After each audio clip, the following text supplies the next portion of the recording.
nothing more meaningful that you can do than to commit yourself to helping to develop the life of somebody else. Somebody who looks like you, who comes from the communities that you've come from. If for no other reason that they have the chance to sit in a room just like this and dream dreams just like you.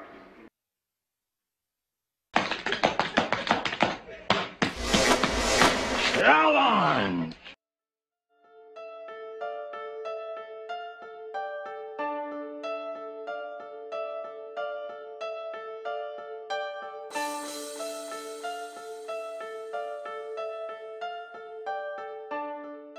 I'll give you some history. Lyndon B. Johnson in the 1950s was a teacher in a little town called Cthulhu, Texas. It's filled with Mexican-American students, and they were impoverished. That experience led him into ESEA, the Elementary and Secondary Education Act. And when he started that, he had two things in mind. Number one, there has to be federal funding for education. That was the first time the federal government gave money to schools. Number two, for ESEA, the federal government cannot establish a national curriculum, cannot do it. Now, with those two things in place, he started standardized testing as to see where the kids are. And that's when the achievement gap was first uncovered. We say race matters. We look at historical evidence of students not being allowed to participate in certain things like advanced placement classes or honors classes. So again, not overt racism, individualized, but there are certain barriers that are often put up, not consciously to keep a group of kids out, but often that's the result of a policy or a practice. We also know, especially right now in 2014, we've had 2 terms of an African-American president in the United States, and so much of the world feels like we're in a post-racial society, that somehow we've nipped this racism thing in the bud, and that's not the case. If it were the case, we would have proportionate numbers of students of color graduating, students of color going on to college, persisting and graduating from college. So there's ample evidence that racism impacts how our kids, and they tell us. A lot of our students tell us that's what happens. There weren't really any support systems for minorities at my high school. It was kind of more of a fend for yourself type thing where you had, it was your choice to like pull yourself up by the bootstraps and like go above and beyond what was expected of you. Because through my experience in high school, I realized that in certain words, like not much was expected of the minority students. Like they expected you to be in like gen ed classes, like just the regular classes, or even possibly in like remedial classes.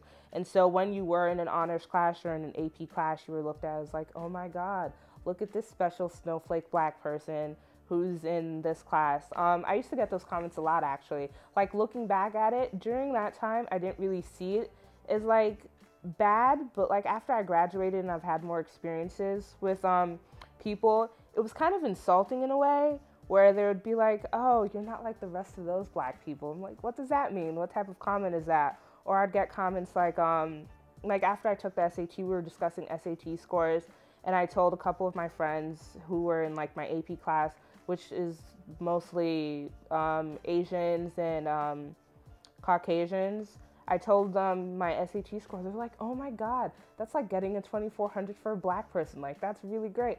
I was just like, okay, that's a bit on the insulting side that you didn't expect me to do really well on an SAT based on what my skin color, but that's a whole nother topic. It's that mindset that, you know, makes me, you know, who I am and makes me push to ignore all these other distractions, because as far as I'm concerned, they're distractions. They don't, like, I shouldn't worry why someone thinks that I'm only gonna be, you know, a worker at, you know, McDonald's.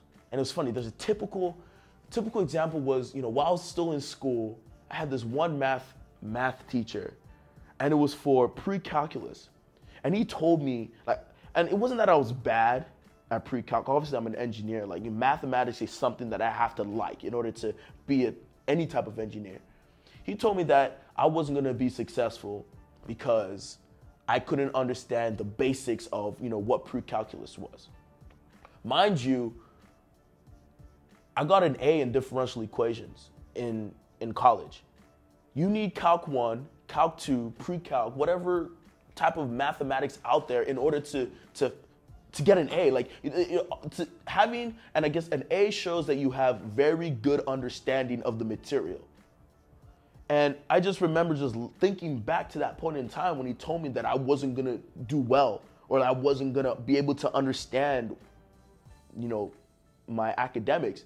And I just laughed because he told me that, and I said, what you said doesn't really exist in my world. What does it mean not to do well? I don't know what that means. It's not in my vocabulary.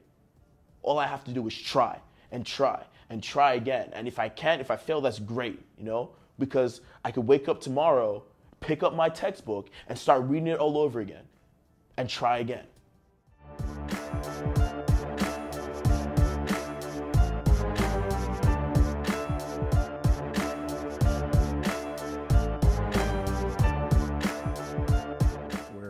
Folks are coming together to work together, to put their minds together. Again, that has an academic piece of people sharing information, sharing knowledge, but I think it has that emotional piece where you feel like you're not alone, that there are others addressing the same issue, having the same struggles, experiencing what you are experiencing. And again, when I say you, whether that's a student, a teacher, a principal, a school district, to know that there are others with that same belief, the same passion, same knowledge, sharing that knowledge and sharing those stories with each other, I think brings strength to the effort. In our middle school program, we had 3 levels of math. So students coming from the 5th grade into 6th grade, there were 3 levels that they might get placed in based on their math abilities from 5th grade. So as a 5th grader, young students are really looking at computation, and that might not be a great predictor for algebra, for example. So in 6th grade, we had students who were basically on a track to take algebra or not. And that was something that I was very concerned about at the time, as I was the math supervisor then. And so the tracking sort of put kids on a path that they really couldn't easily get off of. So by changing the course structure, we brought kids into a track or a pathway that got them to Algebra 1 by 8th grade. So our goal was for all students to be able to have access to Algebra 1 by the end of 8th grade.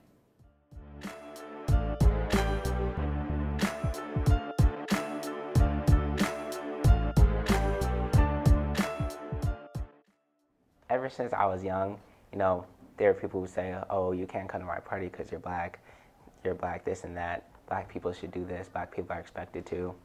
And it's hard to know what to do with all those stereotypes, like where you see yourself fitting in society when people tell you those things. And I guess Amazon has really helped me think more deeply about that and where I fit in social situations, and just how I can relate to other people and myself about race. We have the far radical polls. So one is saying, one of the polls that I hear in academia is, well, let's get rid of poverty. Well, poverty is something that's going to take a long time to get rid of. It started with Lyndon B. Johnson, War on Poverty, and how he started with the ESEA Act, the Elementary and Secondary Education Act. And he waged war on poverty. We are still waging war on poverty. Getting rid of poverty is a noble cause, a noble endeavor, but it takes time. We have to do something now to bridge the achievement gap. To have the responsibility of answering the call to be better, to be more, to disrupt the status quo and literally change the world we live in, or at least the way that we think about it.